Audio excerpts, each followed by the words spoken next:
লালন আসলে ছিলেন কে, তার ধর্মই বা কি, কেনই বা তিনি বারবার বলতেন জাতপাত ধর্মবর্ণ নির্বিশেষে সকলেই মানুষ। অযত্নে গড়ে ওঠা লালনের ইতিহাস সত্যিই রোমাঞ্চকর। ক্যালেন্ডারের পাতায় যখন 1774 সালের 17ই অক্টোবর, ঠিক সেই দিনই হিন্দু পরিবারে লালনের জন্ম হয়। জন্মের কয়েক বছর পর লালন তার বাবাকে হারায়। পরিবারে তখন রয়ে গেল ছোট্ট লালন আর তার মা। তারা ছিল খুব গরিব কিংবা দারিদ্র পরিবার। তৎকালীন সময় তাদের গ্রামে প্রায়ই কীর্তন হতো, আর লালন সবসময় সেই কীর্তন কিংবা গানগুলো শুনতো। কয়েক বছর কেটে গেলে অল্প বয়সেই লালন বিবাহ করেন। পরিবারে তখন লালনের মা, লালন ও তার স্ত্রী। সে যাই হোক, বিবাহের পর লালন ও তার সঙ্গী সাথীরা মিলে তাদের ধর্ম রীতি অনুযায়ী তীর্থযাত্রার জন্য গঙ্গারামপুরে গঙ্গা স্নানের জন্য রওনা হন। দীর্ঘদিনের পথ ছিল।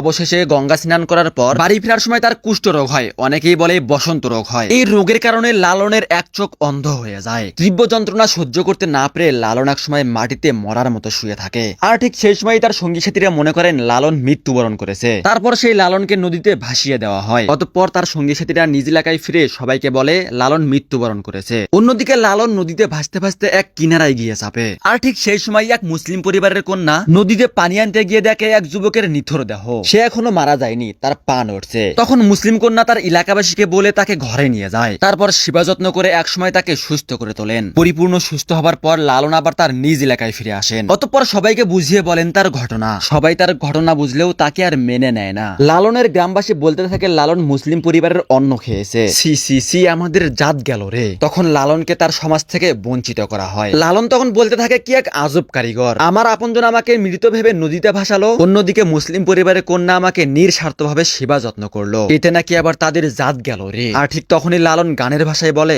জাত গেল বলে। গেল জাত গেল বলে একই আজ।